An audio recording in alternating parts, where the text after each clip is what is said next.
বাসুদেবায়। আজকের বিষয়টি গুরুত্বপূর্ণ হতে চলেছে। মাসটি হচ্ছে জুলাই 2026, রাশি হচ্ছে মকর রাশি। মকর রাশি বা মকর লগ্নের জাতক জাতিকাদের ক্ষেত্রে জুলাই 2026-এ অর্থনৈতিক অবস্থা কিরূপ হতে চলেছে, শিক্ষা, স্বাস্থ্য, কর্ম, প্রেম, বিবাহ ও বিবাহিত জীবন নিয়ে আলোচনা করব। ধৈর্য সহকারে আপনারা ভিডিওটি দেখবেন। আমার প্রিয় দর্শক বন্ধুকে আমার আন্তরিক অভিনন্দন, শুভেচ্ছা ও ভালোবাসা জানাই। আমি আশা করি অলাদির আদি গোবিন্দের অশেষ করুণায় আপনারা সকলেই কুশলে আছেন। আমি কারো ব্যক্তিগত জন্মছক বা ন্যাটাল চার্ট নিয়ে বিচার বিশ্লেষণ করছি না। ঠিক এই জুলাই 2026-এর গ্রহ সন্নিবেশের মাধ্যমে একটি ছক প্রস্তুত করে তারপরে বিচার এবং ফলাদেশ করব। সেটি হবে আপনাদের এই জুলাই মাসের গাইডলাইন। এরপরেই আমি চলে আসছি। দেখুন, মকর রাশিটি রাশিচক্রের 10তম রাশি এবং এই রাশির অধিপতি গ্রহই হচ্ছে শনি এবং এই রাশির ক্ষেত্রে বুধ এবং শুক্র শুভ কারক গ্রহ এবং এই রাশির ক্ষেত্রে বৃহস্পতি, মঙ্গল, রবি এবং চন্দ্র এরা অশুভ কারক গ্রহ।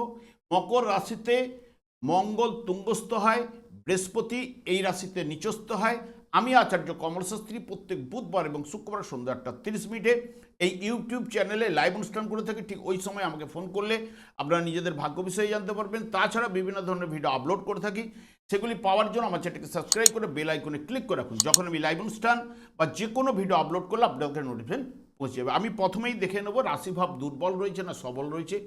দুর্বল থাকলে দুর্বল ফল উঠে আসবে, সবল থাকলে সবল ফল পেতে কিন্তু বাধ্য। দেখুন, আপনাদের মকর রাশি বা মকর লগ্নের জাতক জাতিকাদের ক্ষেত্রে রাশিপতি হচ্ছে শনিদেব। সেই শনিদেব তৃতীয়ভাবে অবস্থান করছে মীন রাশিতে রেবতী নক্ষত্রে, অর্থাৎ বুধের নক্ষত্রে। যে বুধ আপনাদের ক্ষেত্রে শুভ কারক গ্রহ এবং বিশেষ করে আপনাদের ভাগ্যপতি গ্রহই হচ্ছে বুধ এবং বৃহস্পতি আপনাদের ঠিক সপ্তমভাবে অবস্থান করছে, যা রাশি ভাবকে কিন্তু পূর্ণ দৃষ্টি দিচ্ছে, যা আপনাদের এই অবস্থায় যে পূর্ণ দৃষ্টি থাকার জন্য এবং রাশিপতির উপরে দৃষ্টি দেওয়ার জন্য আপনার আত্মবিশ্বাস, সাহস, পরাক্রম বহু গুণ কিন্তু বাড়িয়ে দেবে এবং শনি এমনিতেই কর্মফলের দেবতা। তাই দেখুন, তৃতীয়ভাবে গোচর চলাকালীন শনিদেব কিন্তু শুভ প্রভাব বিস্তার ঘটায় এবং বক্রতার মাধ্যমে প্রবেশ করতে চলেছে একদম মাসের শেষের দিকে, যা মধ্যে বিশেষ করে ধৈর্য, দৃঢ়তা, একাগ্রতা, সততা, একনিষ্ঠতা রয়েছে, তারা অতি অবশ্যই সফলতা কিন্তু পাবেনি এবং দেবগুরু বৃহস্পতির কৃপায় আপনাদের আর্থিক উন্নতি নিশ্চিত এবং নতুন বড় দায়িত্ব বা পদোন্নতি পাওয়ার যোগ, বেতন বৃদ্ধি যোগ, এগুলো কিন্তু বৃহস্পতির মাধ্যমে আপনারা কিন্তু পাবেনই এবং বিশেষ করে পূর্বজন্মের কর্মফল বা আপনাদের যেটাকে বলা হয় স্বীকৃতি বা শুভ প্রভাব যার মধ্যে রয়েছে, সে কিন্তু পূর্ণ মাত্রায় সব কাজকর্মে এবং সর্ব বিষয়ে সফলতা অতি অবশ্যই উঠে আসবেই।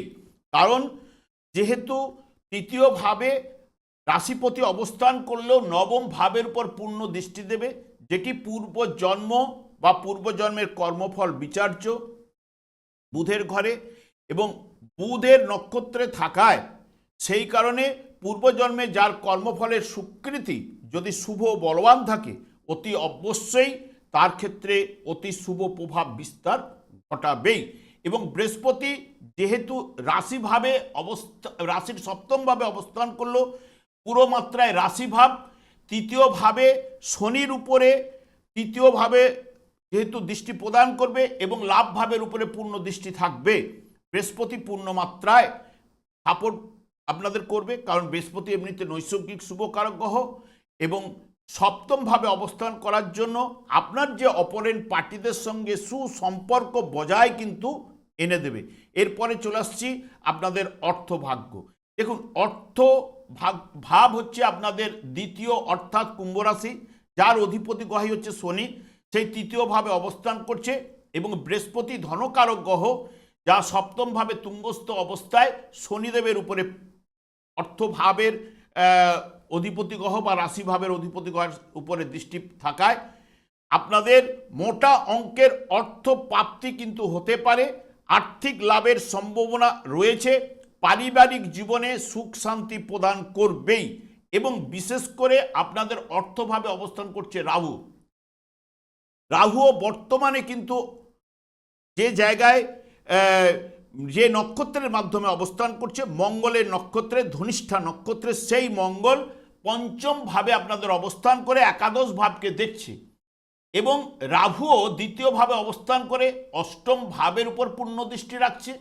সেই কারণে অকস্মাৎ অর্থপ্রাপ্তির যোগ বা আচমকা হঠাৎ কোনো না কোনো অর্থ কিন্তু নিয়ে আসতে পারে এই রাহুর মাধ্যমে। কারণ রাহুও কিন্তু লটারি, ফাটকা, শেয়ার যারা ট্রেডিং করেন তাদের থেকেও কিন্তু লাভবান আপনাকে কিন্তু ঘটাতে পারে। কারণ যার জন্মকালীন যদি শুভ বলবান থাকলে তাহলে এখানে অর্থ ভাব দিয়ে এখন পাস করছে, তার ক্ষেত্রে অকস্মাৎ অর্থপ্রাপ্তির যোগ ঘটাতে পারে। কারণ যেহেতু পূর্ব জন্মের কর্মফল দেবতা ভাগ্য ভাবের উপর পূর্ণ দৃষ্টি রাখছে এবং শনিদেবের উপরে রাহুর দৃষ্টি থাকছে, সেই কারণে এমনিতেই শনিদেবকে রাহু রিপ্রেজেন্ট করার কারণে অকস্মাৎ লাভের সম্ভাবনা কিন্তু নিয়ে আসতে পারে। যে যে গ্রহগুলি এই মাসের ক্ষেত্রে নক্ষত্রে অবস্থান করছে সেই নক্ষত্রের কি ফলগুলো উঠে আসতে পারে গ্রহগুলির মাধ্যমে তা আমি জ্ঞান অর্জনের প্রতি একটা ইচ্ছা প্রবল থাকবে। ভাগ্য উন্নতি আপনাদের ঘটবে এই মাসের ক্ষেত্রে। ধর্মের প্রতি আপনার অনুরাগ এবং একগুঁয়েমি ভাব কিন্তু একটু বেশি থাকবে। বুদ্ধি ও শক্তি ব্যয় করে অর্থ উপার্জন কিন্তু দিকটা কিন্তু ভালো হবে এবং আপনার বিশেষ করে দায়িত্ব জ্ঞান সম্পন্ন, নিষ্ঠাবান, সৎ প্রকৃতির করে তুলবে। আয়ের দিকটা ভালো হবে, ঘর সাজাতে আপনি পছন্দ করবেন।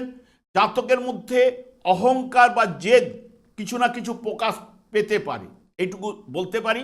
এরপরে আমি সরাসরি প্রেমের জায়গায় চলে আসছি। দেখুন, আপনাদের পঞ্চম ভাব যেটি শুক্রের ঘর, বিশ্বরাশি, এবং এই পঞ্চম ভাবের অধিপতি গ্রহই হচ্ছে এখন বর্তমানে গোচরে 5ই জুলাই থেকে অষ্টম ভাবে অবস্থান করবে এবং পঞ্চম ভাবে অবস্থান করছে মঙ্গল। এই মঙ্গল এবং শুক্র প্রেমের ক্ষেত্রে একটু চড়াই উতরাই কিন্তু দেখা দিতে পারে, যেহেতু মঙ্গলের অবস্থান করছে চতুর্থ ভাবের অধিপতি গ্রহ হওয়ার জন্য। তাই প্রেমিক প্রেমিকাদের মধ্যে একটু মতান্তর, ভুল বুঝাবুঝি ঘটতে পারে। একটু মাথা ঠান্ডা রেখে চললে ভালো হবে, এইটুকু বলতে পারি। এবং যেহেতু সপ্তম ভাব দাম্পত্য জীবন, যেহেতু সপ্তম ভাবে বৃহস্পতি অবস্থান করছে, যে একাদশ ভাবের উপরে পূর্ণ দৃষ্টি দেবে আপনাদের রাশি এবং তৃতীয় ভাবের উপরে পূর্ণ দৃষ্টি থাকার কারণে দাম্পত্য জীবনে সুখ শান্তি কিন্তু নিয়ে আসবে। বিবাহের যোগ আপনাদের প্রদান করবে এবং একে অপরের প্রতি বিশ্বাস এগুলো তৈরি হবে। স্ত্রীও যদি যার সঙ্গে বিয়ে হবে, স্ত্রীও দেখবেন একটু বুদ্ধিমতী কিন্তু হবেনি। এবং এরপরে চলে আসছে একদম রোগ, স্বাস্থ্য বা রোগ সম্বন্ধে। দেখুন, ষষ্ঠ ভাব আপনাদের মিথুন রাশি, প্রথমের দিকে অষ্টমপতি গ্রহ রবিও কিন্তু অবস্থান করবে প্রথম 15-16 তারিখ পর্যন্ত এবং বুধ প্রথমে এখন বর্তমানে বক্রতার মাধ্যমে প্রবেশ করে রয়েছে, 24শে জুলাই পর্যন্ত বক্রতার মাধ্যমে থাকবে। 7ই জুলাই থেকে ষষ্ঠভাবে প্রবেশ করবে। যা এই যে বুধ যেহেতু বক্রতার মাধ্যমে রয়েছে, যারা আগে থেকে নার্ভের সমস্যায় ভুগছেন বা হাড় বা জয়েন্টে ব্যথা অনুভব করে থাকেন বা হাঁটুর সমস্যায় যারা ভুগছেন, তাদের ক্ষেত্রে কিন্তু কিছুটা সমস্যা এই মুহূর্তে কিন্তু বাড়তে পারে। এবং রবিও যে জায়গায় অবস্থান করছে, রবি অষ্টমপতি হিসেবে রবিও কিন্তু একটু হার্টের দুর্বলতা যারা আগে থেকে ভুগছেন এগুলো কিন্তু প্রদান করতে পারে। তবে রোগ প্রতিরোধ করার ক্ষমতা আপনাদের কিন্তু তৈরি হবে, কারণ বৃহস্পতি তুঙ্গস্থ অবস্থায় অবস্থান করছে, একাদশ ভাবকে কিন্তু দৃষ্টি প্রদান করছে এবং রাশি ভাবকে দৃষ্টি দেওয়ার কারণে এবং রাশিপতির উপরে দৃষ্টি দেওয়ার কারণে রোগ প্রতিরোধ করার ক্ষমতা আপনাদের কিন্তু উঠে আসবেই। এরপরে একদম সরাসরি চলে আসছি অষ্টম ভাব নিয়ে আমি আলোচনা করেছি, কারণ অকস্মাৎ প্রাপ্তি যোগের সম্ভাবনা আপনাদের এই মাসে কিন্তু থাকছেই, সেটি রাহুর মাধ্যমে। এবং বিশেষ করে কর্মভাব আপনাদের হচ্ছে তুলা রাশি, সেই তুলা রাশির অধিপতি গ্রহই হচ্ছে শুক্র।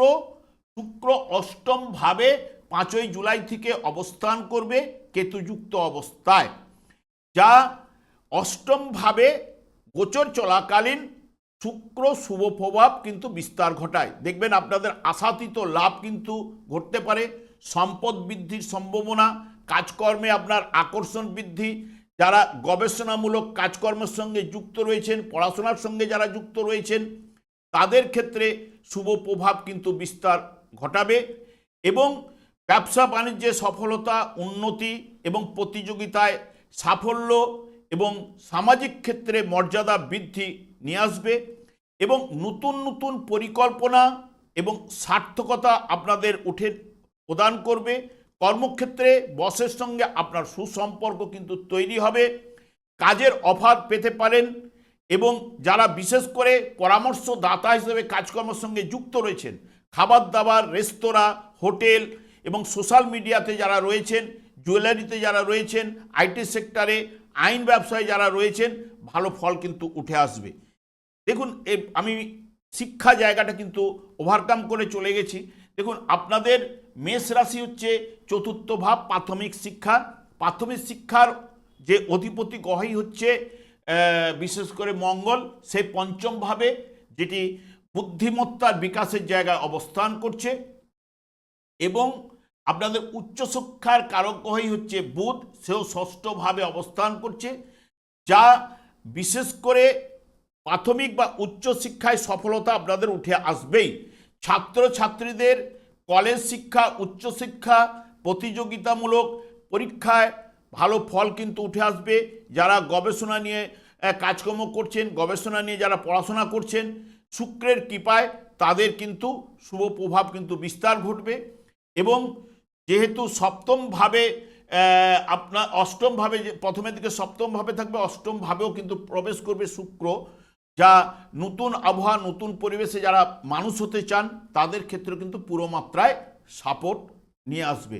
শিক্ষাক্ষেত্রে শুভ প্রভাব বিস্তার ঘটবে, এইটুকু বলতে পারি।